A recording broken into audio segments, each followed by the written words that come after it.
Among all the teachings Paramahansa Yogananda shared with the world, none stands out more prominently than Kriya Yoga, the sacred science of self-realization. When Yogananda arrived in the West in 1920, he brought with him not only the wisdom of India's ancient spiritual tradition but also a direct, practical method by which seekers could experience God within themselves. This was Kriya Yoga, not a mere philosophy, not simply a meditation technique, but a pathway to spiritual freedom available to anyone sincere enough to walk it.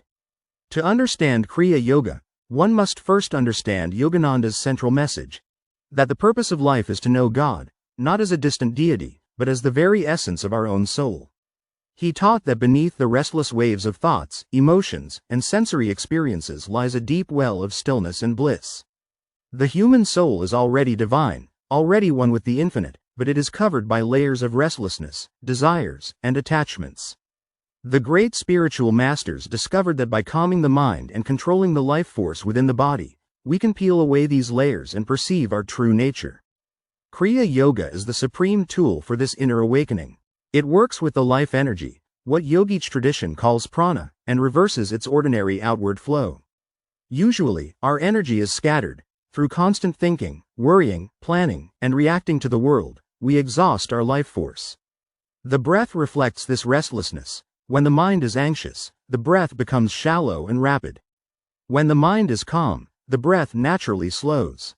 The ancient yogis realized that by consciously slowing and controlling the breath, we could quiet the mind, conserve energy, and redirect it upward to awaken higher states of awareness. Yogananda often used a beautiful metaphor to describe this process. He said that the soul is like a lake stirred by winds. As long as thoughts and desires blow across its surface, the lake cannot reflect the moon of divine consciousness. But when the winds cease, when the breath and life force grow still, the lake becomes clear and calm, and the soul reflects the infinite light of spirit. Kriya Yoga gives the seeker a precise method to calm this inner turbulence. It is not based on blind faith but on practical experience. Yogananda compared it to science. Just as physical laws yield predictable results when applied, so too does Kriya Yoga bring inner peace, expanded consciousness, and eventually, direct perception of God when practiced correctly and regularly. Kriya Yoga is not a modern invention nor a passing spiritual trend. It is an ancient science passed down through a sacred lineage of masters who preserved its purity through centuries of spiritual devotion. Yogananda explained that Kriya Yoga was first given to the world in its present form by the deathless Himalayan master Babaji, a being so advanced that he is said to live in a physical body while remaining one with the infinite. Babaji revived this technique in modern times because humanity, he said, was ready for a direct path to God, a method that could balance spiritual growth with the increasing demands of modern life. He entrusted Kriya Yoga to Lahiri Mahasaya, a humble householder in 19th century India, to show that one did not need to renounce the world to find God. Lahiri himself lived a seemingly ordinary life, working as a government accountant, raising a family, yet inwardly he was immersed in divine realization. Through his example, the message was clear. God can be found in the midst of daily life, through sincere spiritual practice. From Lahiri Mahasaya, the sacred knowledge flowed to Sri Yukteswar, a wise and disciplined master who combined deep spirituality with intellectual clarity. Sri Yukteswar was not only a yogi but also a teacher of cosmic truths. He trained his disciple, Paramahansa Yogananda, to bring Kriya Yoga to the West, fulfilling the prophecy that this sacred science would one day circle the globe, uniting East and West in spiritual understanding. When Yogananda introduced Kriya Yoga to America in 1920, he called it the jet plane route to God. Traditional spiritual practices can take lifetimes to bear fruit because they often work indirectly on the restless mind and ego. Kriya Yoga, by contrast, works directly on the source of inner restlessness, the life force itself, by controlling the breath and energy in the body. This is why Yogananda emphasized its power to accelerate spiritual growth. He also explained that each Kriya breath, practiced correctly, can burn away past karma, freeing the soul from the chains of cause and effect that bind it to the cycle of birth and death. Ordinary life creates karma through every action, thought, and desire. Kriya Yoga helps neutralize this karma, allowing the devotee to progress far more quickly toward liberation.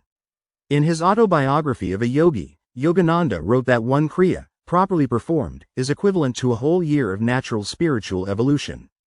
Through this sacred lineage, from Babaji to Lahiri Mahasaya, to Sri Yukteswar, and finally to Yogananda, the ancient science of Kriya Yoga was preserved in its purity and delivered to the modern world as a direct path to self-realization. Kriya Yoga is often described as a science of breath and energy, but Yogananda stressed that it is far more than a physical technique. It is a sacred practice, given only after a student has prepared through meditation, devotion, and a sincere spiritual life. Why? Because Kriya Yoga is powerful. It works directly with the subtle life currents in the body, guiding them inward and upward along the spine, away from the outward pull of the senses and toward the higher centers of consciousness in the brain.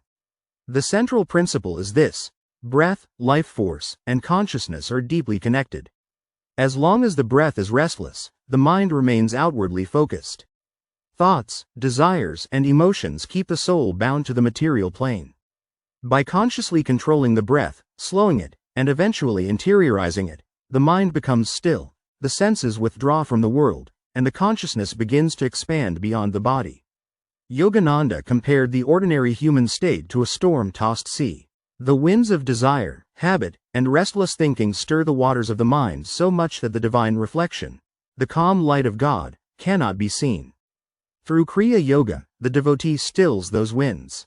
As the breath slows and the life energy turns inward, the mind grows calm, like a quiet lake at dawn. In that stillness, spiritual realities begin to reveal themselves. The technique itself is taught personally by qualified teachers of Yogananda's lineage because it involves precise methods of breathing and mental focus. But what can be said openly is this: the practice centers on mentally guiding the life energy up and down the spine with the breath, linking each inhalation and exhalation to the subtle currents within the body. Over time, the energy is withdrawn from the senses and directed to the higher spiritual centers, awakening intuition, inner peace, and eventually divine ecstasy. One of the most extraordinary experiences Kriya Yoga brings is the sense of freedom from the body. As the breath slows and the life force gathers inward, the devotee may feel a deep inner stillness, as though the body is merely a shell while the consciousness soars beyond it. Many describe a sense of expansion, of touching something vast, timeless, and filled with love. Yogananda taught that these glimpses are the soul's first taste of its true nature, ever existing, ever conscious, ever new bliss. With regular practice, this experience deepens. The devotee begins to perceive an inner world of light, sound, and divine joy far beyond ordinary sensory experience.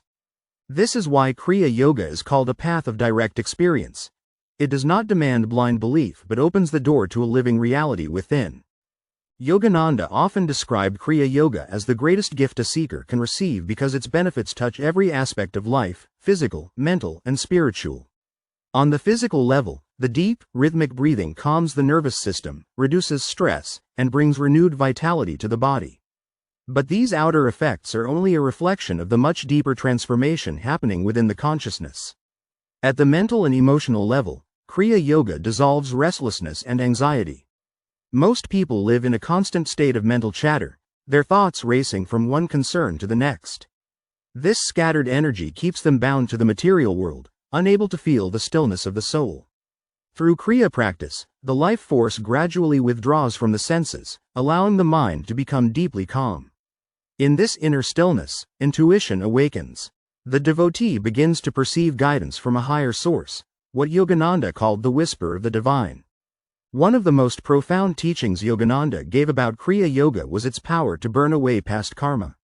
Every thought, action, and desire leaves an impression on the mind, shaping our character and future circumstances. These karmic seeds bind the soul to the cycle of birth and death, known in Eastern philosophy as samsara.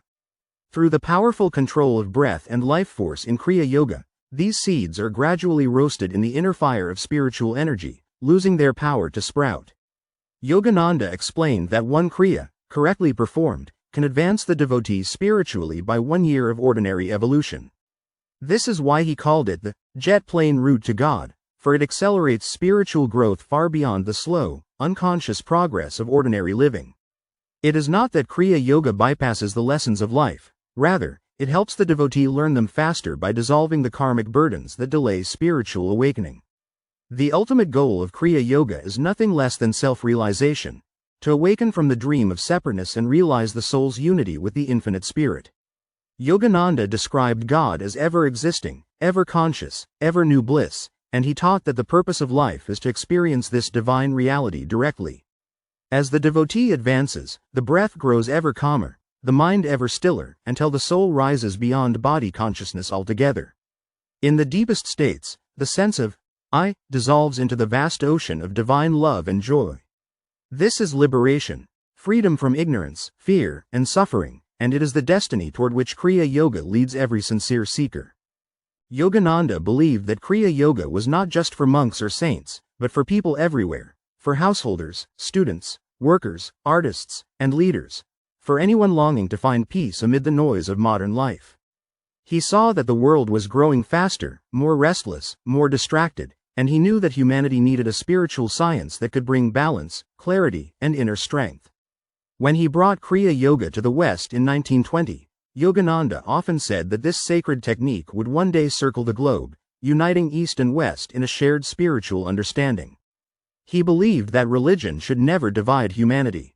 Beneath all differences of culture, language, and faith, there is a single truth, that the soul of every being is divine and one with God.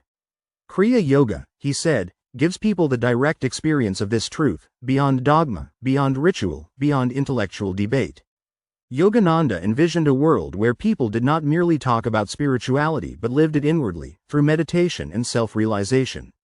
He knew that outer peace could never be achieved until individuals first found inner peace. The practice of Kriya Yoga, by calming the mind and awakening the heart, makes people naturally more compassionate, more intuitive, and more in tune with divine guidance. He often said that one truly God-conscious person could uplift the vibration of an entire city, and that as more people practiced Kriya Yoga, the spiritual vibration of the whole planet would gradually rise. Wars, greed, and suffering would diminish as humanity awakened to its higher nature. For Yogananda, this was not a utopian dream but a practical outcome of millions of people experiencing God within themselves. Kriya Yoga also unites the ancient wisdom of the East with the scientific spirit of the West. Yogananda often compared it to mathematics or electricity, a universal law of energy that works regardless of culture or belief.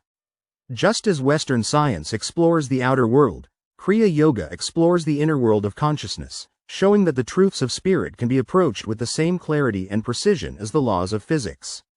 Today, decades after Yogananda's passing, his vision continues.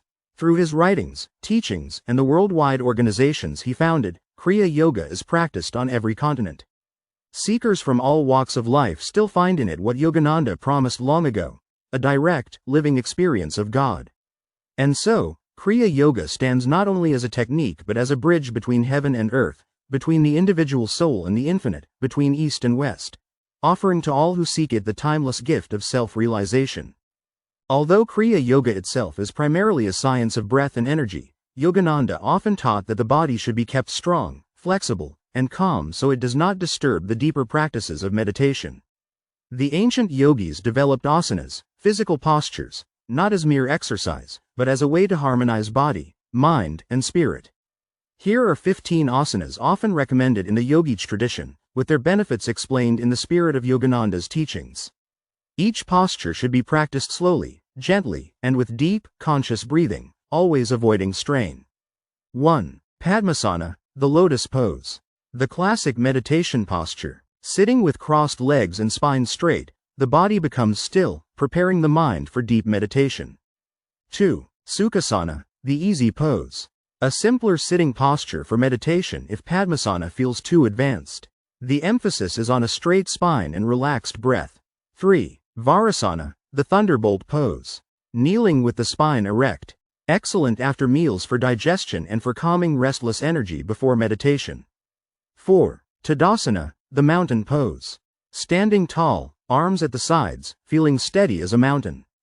Builds awareness of posture and balance, grounding body and mind. 5. Vrikshasana, the tree pose. Balancing on one leg with the other foot on the thigh, palms together overhead. Improves concentration and inner steadiness. 6. Bhujangasana, the cobra pose. Lying on the stomach, lifting the chest upward like a cobra. Opens the heart, strengthens the spine, and stimulates energy flow upward. 7. Shalabhasana, the locust pose. Raising legs and chest while lying on the stomach strengthens the back and tones the nervous system. 8. Dhanurasana, the bow pose. Grasping ankles from behind and arching upward like a bow stimulates circulation and vital energy through the whole body. 9. Paschimottanasana, seated forward bend. Sitting with legs extended, bending forward to touch the toes. Calms the mind, stretches the spine, and soothes the nerves. 10. Ardha Matsyendrasana, half spinal twist. Twisting the spine while seated improves spinal flexibility and massages the abdominal organs. 11. Setu Bandhasana, the bridge pose. Lying on the back, lifting the hips upward to form a bridge opens the chest and strengthens the back muscles. 12. Matsyasana, the fish pose. Arching the chest upward while lying on the back, head tilted back. Expands the lungs, relieves tension, and uplifts energy. 13. Ustrasana, the camel pose. Kneeling and bending backward to open the chest fully stimulates the heart center and encourages emotional release. 14. Halasana, the plow pose. Feet extended overhead while lying on the back improves circulation, stretches the spine, and calms the nervous system. 15. Shavasana, the corpse pose.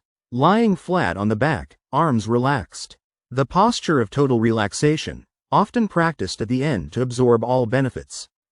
Yogananda stressed that even a few minutes of these asanas, done with devotion and mindfulness, can prepare the body for deeper breathing practices and meditation by removing restlessness, improving health, and focusing the mind inward. He often reminded his students that the goal of yoga is union with the divine, and every aspect of the practice, physical postures, breathing exercises and meditation, should serve this higher purpose. While the asanas prepare the body and nervous system, pranayama purifies and concentrates the life force, and meditation takes the devotee inward to experience the stillness of the soul. Yogananda suggested that even those with busy lives could create a short but powerful daily routine to harmonize body, mind, and spirit. Here is how he often structured the practices. First, he would begin with a few asanas for 5 to 15 minutes. He said, "The body is like a musical instrument, so it must be tuned before it can play the music of meditation." A few minutes of gentle stretching or selected asanas relax the muscles, release restlessness, and bring the mind into the present moment. In the morning, a short sequence including the mountain pose, the tree pose, half spinal twist, and cobra pose awakens energy and flexibility. In the evening, forward bends, gentle twists, and finally shavasana, corpse pose, helps to release tension from the day and preparing for meditation. Yogananda always said to move slowly, breathe deeply, and keep the mind uplifted while practicing asanas so they become not just physical exercise but a form of meditation in motion. Pranayama for energy and calmness for 5 to 10 minutes. After the body is relaxed, the breath becomes the key. The ancient yogis discovered that breath and mind are intimately linked. Control the breath, and you control the mind. Yogananda introduced simple preparatory techniques before the deeper Kriya Yoga methods, such as even breathing, inhaling and exhaling to the same count, creating rhythm and balance. Hong Sao technique, mentally chanting Hong with the in-breath and Sao with the out-breath, while watching the natural flow of breath. This stills the restless thoughts and leads to deep concentration. These practices calm the nervous system and gather the life energy inward, paving the way for the higher Kriya techniques learned through initiation. Meditation for divine contact for 15 to 30 minutes or more. Once the body is relaxed and the breath is calm, the mind becomes like a still lake, ready to reflect the light of the soul. Yogananda taught students to focus at the spiritual eye, the point between the eyebrows, the seat of higher awareness. Open the heart in devotion. Silently talk to God, offering love and yearning for divine presence. Enter the stillness. Go beyond words and thoughts into silent communion with Spirit. Over time, this simple daily practice leads to deep inner peace, intuitive guidance, and eventually the ecstatic states of higher yoga. As we have seen, Kriya Yoga is not just a technique, nor merely a philosophy, but a living pathway leading the seeker from restlessness to peace, from confusion to clarity, from the dream of separateness to the reality of divine union. The asanas prepare the body, the breath control methods calm the life force, and meditation opens the door to the soul's true nature. Yet Yogananda always emphasized that the final key to the spiritual journey is love, pure, selfless, divine love. Why love? Because the mind can analyze, the will can discipline, but only the heart can surrender. Without love for the divine, spiritual practices risk becoming mechanical or ego-driven. With love, even a simple prayer or breath becomes a song of the soul calling to its beloved. Yogananda often said that God is both the cosmic intelligence and the cosmic lover, waiting for the devotee's heart to open fully. As the seeker practices daily, offering each action as karma yoga, calming the body through asanas, mastering the life force through pranayama, and diving inward through meditation, a beautiful change begins to unfold. The grip of the ego slowly loosens. The cravings of the senses lose their power. The heart becomes softer, wider, more compassionate. At first, the devotee may feel only a hint of peace, a passing calmness after meditation. But as the practice deepens, there come moments of expansion, as if the little self dissolves into something vast and timeless. In these moments, one begins to taste what Yogananda called ever-existing, ever-conscious, ever-new bliss, a joy not dependent on outer circumstances, a love beyond all conditions. This is the true gift of Kriya Yoga. It does not ask us to believe blindly or to wait for some distant heaven after death. It offers, here and now, a direct experience of the divine within one's own consciousness. Yogananda dreamed of a world where millions would practice Kriya Yoga, not as an escape from life but as a way to live more fully, wisely, and harmoniously. He said that as more people found peace within themselves, the vibration of the whole planet would rise, leading to greater understanding among nations, religions, and peoples. And so the journey of Kriya Yoga ends where it truly begins, in the silent, love-filled communion between the soul and the infinite spirit. Beyond words, beyond techniques, beyond even time itself, lies the goal of every human life: to awaken from the dream of separation and know, by direct experience, that we are one with the divine.